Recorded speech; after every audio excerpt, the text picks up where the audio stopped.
Hey there, physicists. So we're going to do a sample problem with three charges all in the two dimensions that we have here, or the one dimension that we have here, left and right, or on the x-axis. So what is the electric field at the origin for the three charge configuration below? Electric field, remember, is a vector, so we need to remember to include the angle for that. And remember that electric field is defined to be that equation that is E equals KQ over R squared. E is equal to KQ over R squared. And one of the things to note is that at the point that we are trying to find the electric field, there is no charge there, or at least not to begin with. Later on, we'll put a test charge there to see what happens to it. But for now, we want to see like what happens in this area at the origin. What is the strength of the field there for that value? So what we're going to do then is jump into the problem where remember that it is that KQ over R squared. We'll find the electric field for charge 1. So remember that this K value is a constant. It is always 9 times 10 to the ninth.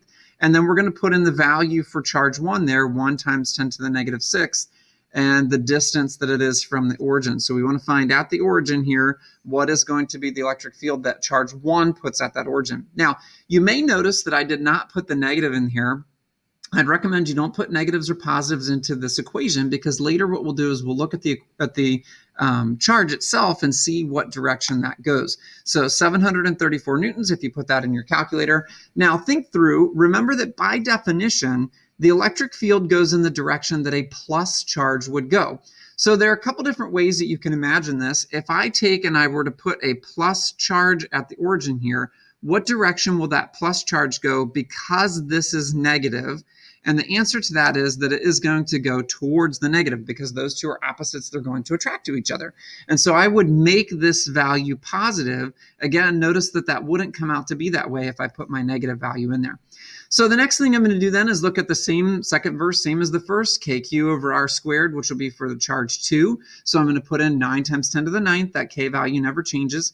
I'm going to put in the charge of charge 2. Notice again, I don't really put in the plus or minus sign there. And then the distance from there to the origin is going to be the 5. And then don't forget to square it. Throw that in your calculator. You end up with 719 newtons per coulomb. Now, again, if I picture at the origin here that this is a plus charge, what will those two plus charges do? Won't they repel each other? Which means that the electric field from charge 2 is also going to be going in the plus direction. Third verse, same as the first. So I'm going to take now and look at the third charge, KQ over R squared. The K is always that 9 times 10 to the ninth. The third charge is the 1.5, and remember that micro is times 10 to the negative 6. That's where these 10 to the negative 6 comes from. By the way, in other problems, you might see these as nano, or you might see them as milli. Remember, milli is 10 to the negative 3. Nano is 10 to the negative 9. On rare occasion, you might see it as pico, which is 10 to the negative 12. So again, the distance between those two is 2 squared, and then plug all that in, and I get this value here. Now notice that it's larger, not necessarily because the charge value is larger, but it's a lot closer than the other two, and that distance makes a difference because of it being squared, right? That inverse square law.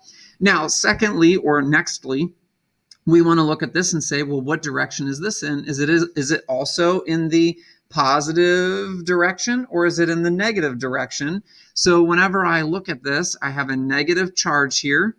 If this is a plus charge, what direction will that plus charge go? So a negative and a positive, they're going to attract to each other, which means that the electric field at that point is going to be going to the left. And isn't the left negative? So what I would do is these are in the same direction. They're in the positive direction.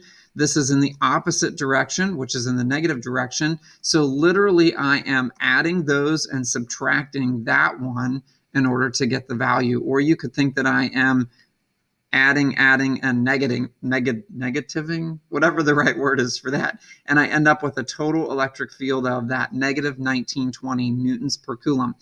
Now, the next step of the problem is super, super easy. What if we literally put a test charge there that is negative 3 microcoulombs? What will happen to that, or what's the amount of force on it? So remember that we can say the force is equal to EQ, the field times the charge. So I can take and put in this negative 1920. I can put in the 3 microcoulomb test charge, and I end up with this value of how much force is on it. And the next thing to think through is if this negative direction tells you the direction that a plus charge would go, since this is a minus charge, shouldn't the force be going in the other direction, that it's going in the positive direction? And that's why when you put the negatives in here, you don't have to put the negatives in at the bottom. You could logic it through like that, where you're talking about if this is the direction a plus charge would go, this will go in the opposite direction. But the same thing happens if this were a plus charge, it would be going in the negative direction because it goes in the direction that the electric field is going. So I hope that gives you a basic idea on electric fields. Remember, the major idea is there is nothing at that origin. We could literally go through and resolve this problem doing Coulomb's law, KQ over R squared for this one, KQ over R squared for this one, KQ over R squared for this one, and then add up the forces, and we would end up with the same thing. But that doesn't help us if later on we say, well, I don't really want to put a negative 3 microcoulomb test charge here. Let's put in a positive 6 microcoulomb test charge.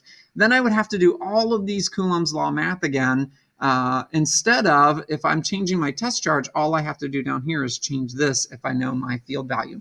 Secondly, remember that the electric field is KQ over R squared. I don't have one of the charges there because there is no charge there. And then thirdly, what you want to know is the direction is based off of the direction a plus charge would go. So if it's a minus charge here, that plus charge would get attracted to the minus. If this is a minus here, that plus charge would get attracted to the minus. If this is a plus charge here, that plus charge would get repelled away from the plus charge. And that's how we end up with the pictures of the directions that those objects are going.